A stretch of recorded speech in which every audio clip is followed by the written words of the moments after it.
algumas aulas anteriores, vimos a definição de função inversa. Se uma matriz A multiplicada por B é igual a B multiplicado por A, e esse produto é igual à matriz identidade, dizemos que B é a inversa de A. A definição, comumente, não é prática. Hoje, vamos desenvolver uma técnica, uma regra, um processo prático de obtenção da inversa. Me acompanhem nesta regra prática. Primeiro calculamos o determinante da matriz que foi dada. Depois, calculamos a matriz dos cofatores dessa matriz fornecida. Num terceiro momento, calculamos a transposta da matriz dos cofatores. E, por fim, vamos aplicar a seguinte fórmula.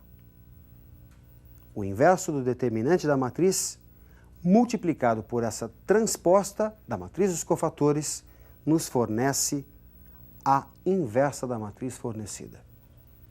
A existência da inversa vai depender exatamente do determinante da matriz. Se o determinante for diferente de zero, dizemos que a matriz é inversível ou não singular. Se o determinante da matriz for igual a zero, dizemos que a matriz é não inversível, ela não tem inversa, também conhecida como matriz singular. Bom, gente, vejamos a obtenção de uma matriz inversa por esse processo prático, passo a passo. Obter a matriz inversa da matriz que você nota na tela. Primeiro passo. Vamos calcular o determinante da matriz que foi dada. Multiplicamos os elementos da diagonal principal e subtraímos do produto dos elementos da diagonal secundária. 0 vezes 3 menos 2 vezes 1. 0 menos 2 menos 2, que por ser valor diferente de zero, mostra que essa matriz admite inversa. Bom, vamos agora calcular a matriz dos cofatores. Lembrando que para calcular um cofator, é necessário usar a expressão menos 1 elevado à soma dos índices, que indicam a posição do elemento cujo cofator você quer calcular, multiplicado pelo determinante do que sobra quando você elimina a linha e a coluna desse elemento.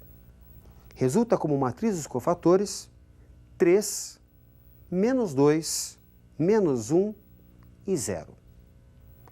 No terceiro passo, vamos transpor a matriz dos cofatores.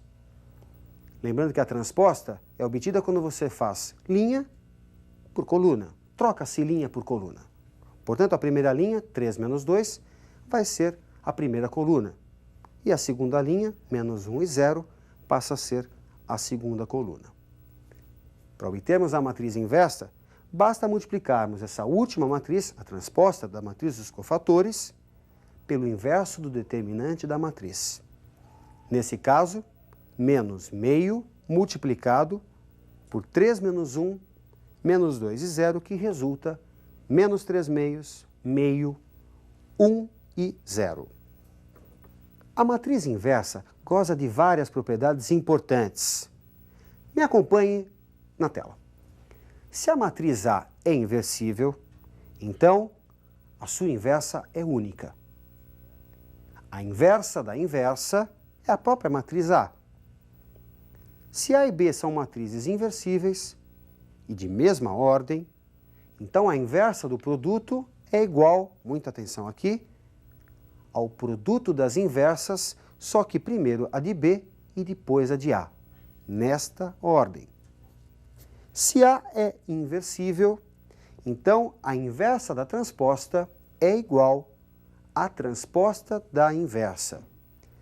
E fundamentado no teorema de Binet, um teorema bastante cobrado nos vestibulares, que diz que o determinante do produto é igual ao produto dos determinantes, podemos dizer que o determinante da inversa é o inverso do determinante da matriz.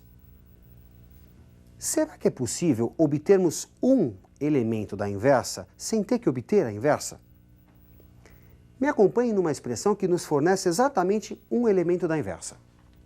O elemento que ocupa a posição IJ da matriz inversa é obtido pela relação do cofator do elemento que ocupa a posição JI da matriz que foi dada pelo determinante da matriz fornecida. É importante que você perceba a troca de índices. Vejamos uma questão de aplicação para que você fixe bem essa fórmula. Me acompanhe num exercício. Sendo a matriz que você vê na tela, qual o elemento da terceira linha e primeira coluna de sua inversa? Bom, gente, ter que obter a inversa é um processo, mesmo utilizando a regra prática, trabalhoso. Por isso se desenvolveu uma expressão que nos permita o cálculo de um elemento. O elemento que ocupa a posição 3,1 da matriz A, da matriz inversa, aliás, pode ser obtido pela relação entre o cofator do elemento 1,3, observe a troca dos índices da matriz A, pelo determinante da matriz A. Essa relação é muito importante para que você não seja obrigado a ter que calcular toda a matriz inversa, é um processo muito trabalhoso. Vamos recordar a fórmula do cofator. Menos 1 é da fórmula, elevado a 1 mais 3, que é a soma dos índices que dão a localização desse elemento na tabela, multiplicado pelo determinante do que sobra quando você elimina a linha 1 e a coluna 3. No caso, 0 menos 3, 13 menos 1. Pelo determinante da matriz A, que pode ser calculado tanto por Sarri como por Laplace. Resulta 11. Menos 1 elevado a 4 é 1. O determinante que você vê de ordem 2 resulta 9. 1 vezes 9, 9. 9 sobre 11 é o elemento que ocupa a posição 3,1, terceira linha e primeira coluna da matriz inversa. Um sistema linear normal é aquele que possui o número de equações igual ao número de incógnitas. Me acompanhe num processo de resolução conhecido por Teorema de Cramer e que nos permite obter as soluções de um sistema normal. Qualquer sistema normal admite uma e uma só solução, dada por x1 igual a d1 sobre d, x2 igual a d2 sobre d, até xn igual a dn sobre d, onde d é o determinante do sistema, aquele formado pelos coeficientes que acompanham as incógnitas. E di é o determinante que se obtém de d, trocando-se a iésima coluna da matriz por B1, B2, B3 até Bn, que são os elementos da coluna independente. Para ficar mais claro o Teorema de Cramer, vejamos uma questão de aplicação feita passo a passo. Sabendo que x, y e z são números reais, e essa expressão que você vê, essa soma de quadrados, é igual a zero.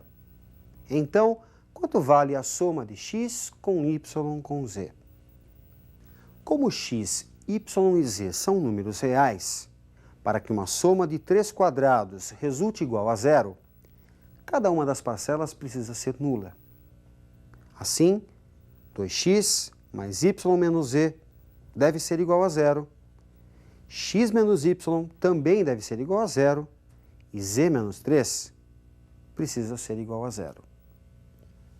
Resulta um sistema equivalente, 2x mais y menos z igual a zero, x menos y igual a zero e z igual a 3. Vamos ao determinante do sistema. É o determinante formado pelos coeficientes que acompanham x, y e z. Portanto, 2, 1, menos 1, 1 menos 1 e 0, 0, 0 e 1. Se você usar a regra de Sarri ou o teorema de Laplace, vai encontrar para esse determinante o valor menos 3. Ele que é chamado de determinante do sistema. Muita atenção agora, vamos ao cálculo do dx. A partir do determinante anterior, tira-se a coluna do x e coloca-se a coluna independente. No caso, 0, 0 e 3. Calculando este determinante por Sarri ou por Laplace, temos que dx é igual a menos 3.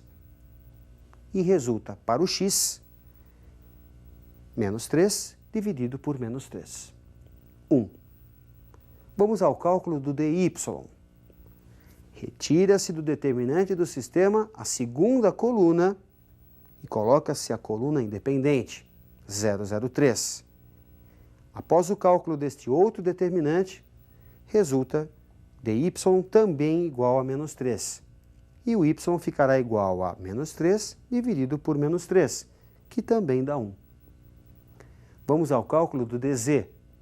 Retira-se do determinante do sistema a terceira coluna e vamos entrar com a coluna independente, 003. Aplicando uma das técnicas que já foram citadas, você vai encontrar para o dz menos 9. E z fica igual a menos 9 dividido por menos 3. Resulta z igual a 3. E a solução desse sistema fica 1, 1 e 3. E a soma desses valores, x, y e z, como pede o exercício, fica igual a 1 mais 1 mais 3, 5. Para terminarmos, vejamos agora o método de Gauss para a resolução do sistema. Me acompanhe na tela. Vamos resolver o sistema que você observa na tela, transformando-o num sistema equivalente mais simples, seguindo o seguinte roteiro. Para obtermos B2, multiplique a primeira equação, A1, por menos 1 e adicione o resultado a B1.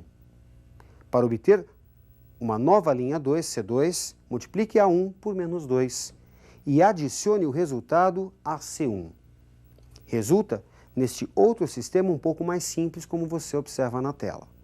Para obter B3, multiplique B2 por menos 1. Para obter C3, multiplique B2 por 3 e adicione o resultado a C2.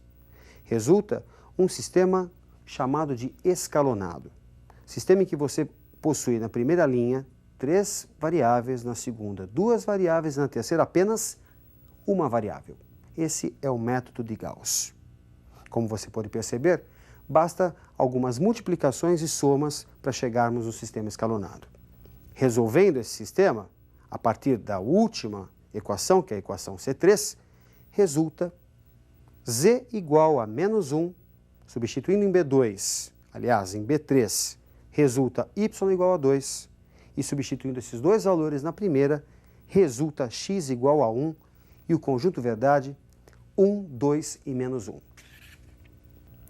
Bem, como você pode perceber, é possível também usar o teorema de Gauss. É interessante que você pegue mais exercícios e treine esta ferramenta chamada escalonamento. Ótimos estudos e até a nossa próxima aula.